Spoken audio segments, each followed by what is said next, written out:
High.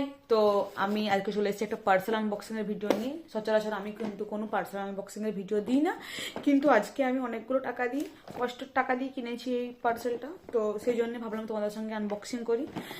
তো চলো দেখা যাক কি কি আছে। আমি আগে দেখে নিয়েছি কিন্তু কি কি আছে, তারপরে ভাবলাম তোমাদের সঙ্গে শেয়ার করি। যে নায়িকা থেকে এসছে পার্সেল, কি আর ওয়েট করে থাকা যায়? এটাকে পিছনে জড়া করা আছে সব, কিন্তু একটাও সব রেখে রেখে রেখে দিচ্ছি। একটাও কিন্তু ভিডিও করিনি আর ট্রাই করেও দেখা হয়নি। সব মেকআপ প্রোডাক্ট।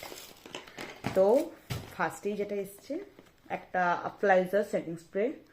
তো এটা ওয়াটারপ্রুফ, তোমরা কিন্তু নিতে পারো, এটা খুবই ভালো। আমাকে একটা দিদি বলেছিল, তারপরেই আমি নিলাম।